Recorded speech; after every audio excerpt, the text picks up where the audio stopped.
আজকে যাবো হটিডি বাগান, ওই ছোট ব্রিজ পেরিয়ে হটিডি বাগান। সেই জন্য সকাল সকাল গলায় গামছা দিয়ে বেরিয়ে পড়লাম। আমি, দুলা ভাই, আবু বকর আর আজিবুল চারজনে মিলে বেরিয়ে পড়লাম। আমরা যে গাড়িটা করে যাবো সেই গাড়িটার দাম ছিল 2.5 কোটি টাকা। কালো জামা গরম, এই গরম ভেতরে কালো জামা। তারপর কিছুক্ষণ গাড়িতে গল্প করতে করতে চলে এলাম মজলি দিঘির পার। আর এইদিকে রাস্তাটা এতটা খারাপ ছিল কি বলবো তোমাদেরকে, যাওয়াই যাবে না, মানে এত খারাপ রাস্তা। তারপর আবার দেখতে দেখতে পৌঁছে গেলাম ছোট ব্রিজ। আর দেখে নাও, এটা ছিল আমাদের ছোট ব্রিজ। আর পাশে যেই নদীটা দেখতে পাচ্ছ ওই নদীটার নাম হলো কুনুন নদী।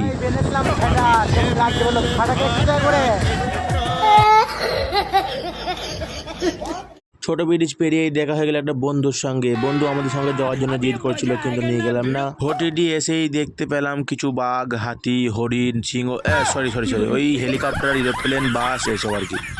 আমরা যেই উদ্দেশ্য নিয়ে গিয়েছিলাম জিলাপি খাওয়ার জন্য হটিডি বাগানে, কিন্তু জিলাপি না খেতে পেয়ে আমাদের পায়ের অবস্থা খারাপ, কিন্তু আমরা জিলাপি খেতে পেলাম না। দুলাভাই বলছে যে আমাদের আশাটাই হলো বেকার হলো, একবারে কিছু করার নাই। বেরিয়ে পড়লাম আবার বাড়ি যাবার উদ্দেশ্যে। তারপর পঞ্চায়েতের এখানে এসেই পা হাত ধুয়ে নিলাম কলে। আমার পরে দুলাভাইও পা ধুয়ে নিল।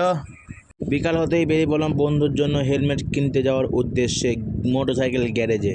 গ্যারেজের নাম আরাধ্যা সেলস অ্যান্ড সার্ভিসিং সেন্টার। কিন্তু সেখানে হেলমেট না পছন্দ হয় চলে এলাম আবার লালডাঙ্গা মাঠ এসে আজকে মিনি ব্লগটা শেষ করলাম। আবার দেখা হচ্ছে নেক্সট ভিডিওতে। Tata, bye bye.